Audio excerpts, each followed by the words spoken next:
శ్రవణ్ కుమార్ గారు నమస్తే సార్. నమస్తే అండి.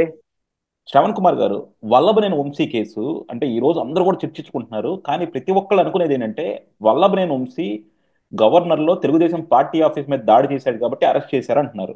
కానీ కొంతమంది ఏమో దాని వల్ల కాదు ఇంకో విషయం వల్ల అరెస్ట్ చేశారు అంటున్నారు. జనాల్లో మాత్రం ఈ విషయం మీద సరైన క్లారిటీ లేదు సార్. మీరు యాహ్! వంశీని దేని మీద అరెస్ట్ చేశారు, ఎందుకు అరెస్ట్ చేశారు అనేది కొంచెం క్లారిటీగా ఎక్స్ప్లెయిన్ చేయగలుగుతారా? Sir right.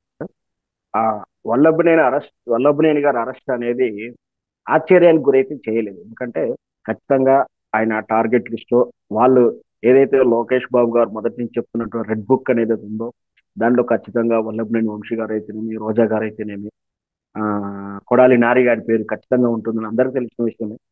టైం చూసి ఏదన్నా స్కీమ్‌లో దొరికించుకొని రకరకాల కారణాలతో జైలుకు పంపిస్తారని ఒక అంచనా ఉండే. అయితే దాంతో పాటు వల్లభనేని వంశీ గారికి ఏంటంటే నిజంగా కూడా గన్నవరంలో టీడీపీ ఆఫీస్ మీద దాడి చేసిన కేసు ఆ సందర్భంలో ఆయన పేరు రావడం కానీ ఆయన గురించి చర్చ రావడం కానీ జరిగిన ఆ రోజు ఇది ఆ, నాకు ఇట్ మేబీ మార్చిలో అనుకుంటా 2024 మార్చిలో జరిగింది. అప్పుడు అధికార పార్టీ అది ఉంది కాబట్టి దాన్ని పెద్దగా సీరియస్ గా కేసు ముందుకు తీసుకెళ్ళలేదు. కానీ ఎప్పుడైతే ప్రభుత్వం మారిందో ఖచ్చితంగా ఈ కేసును కదిలిస్తారు, దీని మీద ప్రాబ్లం ఉంది అని వల్లభనేని వంశీ కూడా గ్రహించి దాని మీద యాంటిసిపేట్ బెయిల్ కూడా తెచ్చుకున్నారు. ఆయన అరెస్ట్ చేయకుండా చూస్తున్నారు. ఇంతవరకు బాగానే ఉంది. అయితే జనరల్ గా ఏంటంటే క్రైమ్ విషయంలో తన అరెస్ట్ కాకుండా చూసుకోవడంతో పాటు ఇంకొంచెం ముందుగా మెచ్యూరిటీ ఉన్నట్టు వాళ్ళు కానీ కన్నింగ్ ఉండడం కానీ లేదా అడ్వాన్స్ ఉండే వాళ్ళని చెప్తే ఆ కేసు నీరు గార్చడానికి కూడా ప్రయత్నం చేస్తారు. ఇది వల్లభనేని వంశీ చేసినటువంటి ఒక తప్పిదంగా చెప్పాలి. అంటే ఇప్పుడు అరెస్ట్ అయింది, ఆ దాడి కేసులో ముద్దాయిగా అరెస్ట్ చేయలేదు. First number one point. మరి ఎందుకు అరెస్ట్ చేయాల్సి వచ్చిందంటే ఇప్పుడు అదే విషయం చెప్పబోతున్నాను. అక్కడ ఏదైతే ఆ రోజు టీడీపీ ఆఫీస్ మీద దాడి జరిగినప్పుడు ఆ దాడి సంఘటన అంటే ఖచ్చితంగా కంప్లైంట్ ఉన్నాడు.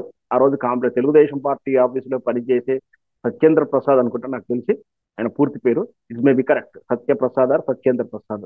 ఇతను కంప్లైంట్ ఇచ్చాడు ఆల్రెడీ. ఇచ్చిన కేసు నడుస్తా ఉంది, ట్రయల్స్ లో ఉంది. ఇక్కడ ఆ రోజు ఉన్నటువంటి దాడిలో ఒకలో ఇద్దరు ముగ్గురు అరెస్ట్ అయ్యన్నారు. దీని మెయిన్ ముద్దాయిగా చెప్పబడేటువంటి వల్లభనేని వంశీ మాత్రం అంటిసిపరి బెయిల్ మీద ఉన్నాడు.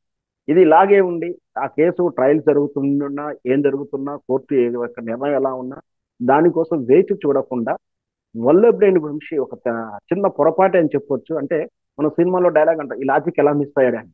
ఎందుకంటే వల్లభనేని వంశీని దొరికించుకోవడానికి ఆ తెలుగుదేశం ప్రభుత్వం ఎట్లాగో అరెస్ట్ చేస్తానికి సిద్ధంగా ఉంటుంది. ప్రతి కదలికను ప్రభుత్వం కానీ నిఘా సంస్థలు అబ్జర్వ్ చేస్తుంటాయి అన్న విషయాన్ని ఎలా మర్చిపోయాడో అయితే ఒక రాజకీయ విశ్లేషకుడిగా అండ్ క్రైమ్ లో నేను సీనియర్ ఎక్స్పర్ట్ గా క్రైమ్ జర్నలిస్ట్ గా ఉన్నాను.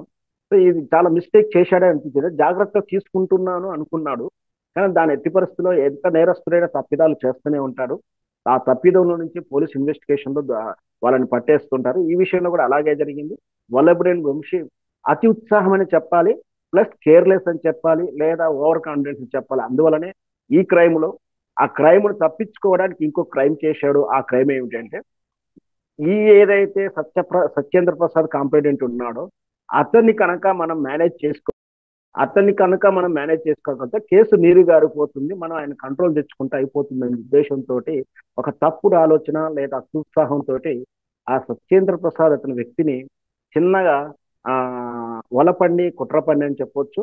తనకు తెలిసినటువంటి నెట్వర్క్ ద్వారా ఒక స్నేహితుని ద్వారా పిలిపించేసి కిడ్నాప్ చేశారని చెప్పొచ్చు. ఏకంగా కిడ్నాప్ చేశారని చెప్పొచ్చు, లేదా పక్కకు తీసుకెళ్లి బాగా బెదిరించారని తెలుస్తుంది. ఇప్పుడు సత్యేంద్ర ప్రసాద్ ఇప్పుడు చెప్తున్నాడు వర్షం ప్రకారం బాగా ఆ కొట్టి ఆ మర్మాంగాల మీద కూడా దాడి చేసి బెదిరించి ఈ కేసులో అసలు సత్యేంద్ర ప్రసాద్ అనే వ్యక్తి నేను ఆ రోజు అసలు టీడీపీ ఆఫీస్ మీద దాడి జరుగుతున్నప్పుడు నేను ఆ రోజు అక్కడ లేనేలేనంటూ ఒకటి వీడియో చేయించి ఒక వైట్ పేపర్ తీసుకెళ్లి అదే విషయాన్ని కోర్టుకి వెళ్ళి అక్కడ సాక్ష్యం కూడా దగ్గరుండి చెప్పించారు.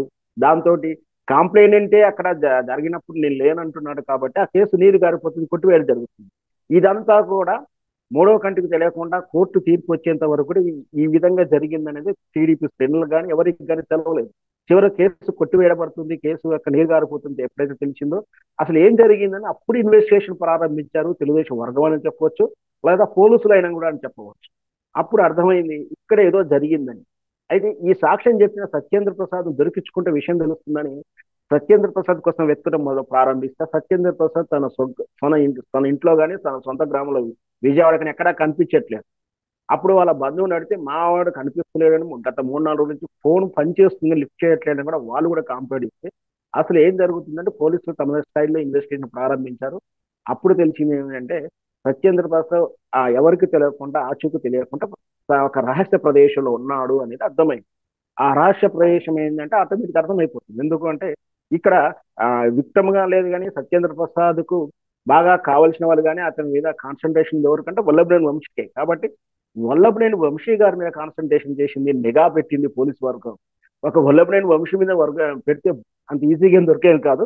ఎవరైతే వల్లభనేని వంశీ యొక్క కాంట్రాక్టులు ఉన్నారో ఆ ఆ వ్యక్తులు ఎవరెవరు, ఆ విజయవాడ స్థానికంగా అంటే సత్యేంద్ర ప్రసాద్ మొదటిసారి వల్లభనేని వంశీని కలవడానికి బెదిరిస్తానికి వెళ్ళినప్పుడు ఎవరెవరు కలిశారు, ఆ టైంలో ఆ సెల్ ఫోన్ టవర్ లో ఎవరెవరు ఉన్నారు, వల్లభనేని వంశీ కార్యకర్తలు ఎవరు, అక్కడ అంటే వల్లభనేని సత్యప్రసాద్ గారు సత్యేంద్ర ప్రసాద్ బెదిరిస్తున్నప్పుడు కానీ అక్కడ డిస్కషన్ జరుగుతున్న టైం గెట్ చేసిన టైంలో అతనితో పాటు ఉన్నటువంటి వల్లభనేని వంశీ మనుషుల సెల్ ఫోన్ నెంబర్లు ఆ ట్రాక్ ను ఆధారంగా చేసుకుని ఇప్పుడు ఆ ఫోన్లు ఎక్కడ ఉన్నాయి, వాళ్ళు ఎవరెవరితో మాట్లాడుతున్నారు చూస్తే వాళ్ళు కూడా ఏదైతే వల్లభనేని వంశీ మనుషులుగా చెప్పబడుతున్న వ్యక్తులు అక్కడ విజయవాడ స్థానికంగా లేరు. అంటే వీళ్ళు ఎక్కడో ఈ సత్యేంద్ర ప్రసాద్ అనే వ్యక్తిని ఎక్కడ దాచారో అక్కడ ప్రాంతంలోనే చూపించబడుతున్నాయి. కానీ ఖచ్చితంగా వీళ్ళు వల్లభనేని వంశీ మనుషులు సత్యేంద్ర ప్రసాద్ అనే వ్యక్తిని కిడ్నాప్ చేశారని గుర్తు.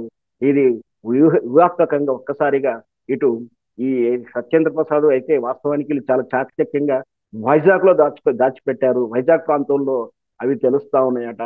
ఇక్కడేమో వల్లభనేని వంశం హైదరాబాద్ లో ఉన్నాడు కాబట్టి హైదరాబాద్ లో నేను ఉన్నాను కాబట్టి నా మీద ఏమీ అనుమానం రాకపోవచ్చు అంటూ తన దైనందిక కార్యక్రమాలు అంటే ప్రోటీన్ కార్యక్రమాలు ఉన్నాడు.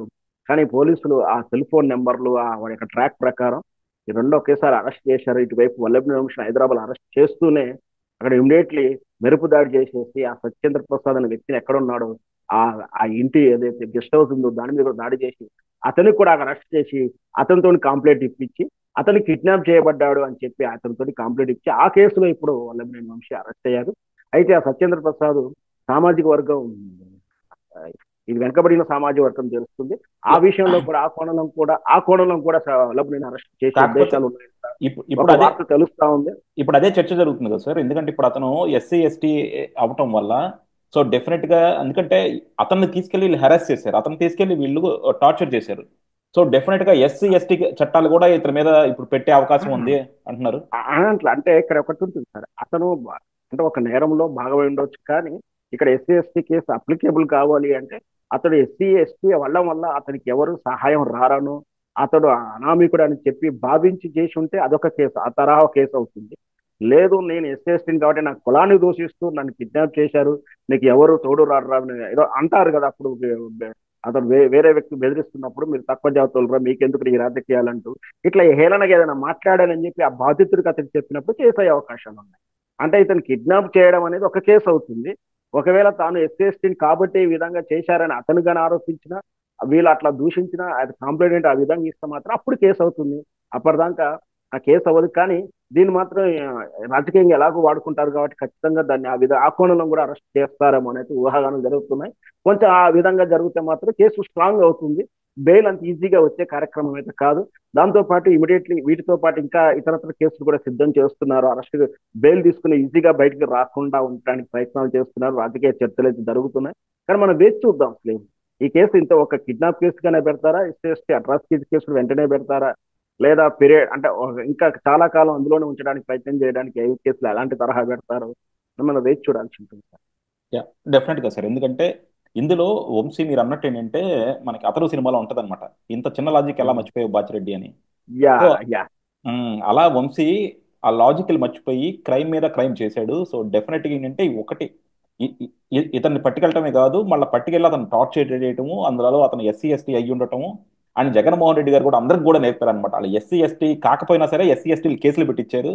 సో ఇప్పుడు అలాంటివన్నీ కూడా ఇప్పుడు పోలీసులు కూడా బాగా తర్ఫీదు పొంది ఉన్నారు కాబట్టి అన్ని కోణాల్లోనూ పట్టుకుంటారు. సో డెఫినెట్ గా మరి ఏమంటారు సార్, అంటే ఇప్పుడు వల్లభనేని వంశీ ఎన్ని రోజులకు బయటకు రావచ్చు అంటారు?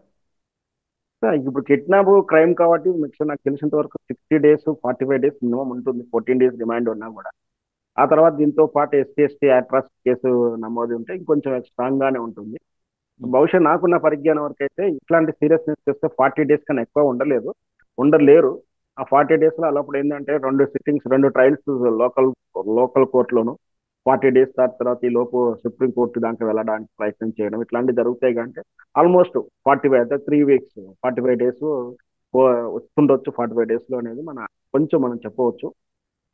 యాక్చువల్ గా అదే ఇక్కడ ఎప్పుడు కూడా గుర్తుపెట్టుకోవాల్సింది మీరు అన్నట్టు నేరం చేయడం ఒక ఎత్తు అయితే నేరాన్ని దాచే ప్రయత్నంలో ఇంకా చాలా మంది నేరాలు చేస్తూ ఉంటారు. ఆ తరహానే ఇప్పుడు వల్లభనేని వంశీ ఇంత లాజిక్ ఎలా మిస్ అయ్యాడు. ఖాళీ అతన్ని ఆ కేసును వదిలేసినా బాగుండేది. కాలా కాకుండా ఆయన చూడు దొంగ సాక్ష్యం చెప్పించే ప్రయత్నం చేయడం చేసి సాక్ష్యం చెప్పిన తర్వాత అతను వదిలేసినా బాగుండేది. కానీ అతను తన కస్టడీలో ఉంచుకోవడం అనేది కిడ్నాప్ కేసుగా మారింది అది. సో దీన్ని ఇప్పుడు ఏడాది ఏంటంటే ఎస్సీ ఎస్టీ అట్రాసిటీస్ కేసు నమోదు అవుతే ప్రాబ్లం అవుతుంది. సో మొత్తం మీద ఎంత తెలుగుగలైనా మిస్టేక్ చేస్తారు. చిన్న లాజిక్ ఎలా మిస్ అయ్యాడో వాళ్ళ నేను వంశీ అనేది మనం చూస్తున్నాం. Yeah, thank you sir, thank you very much.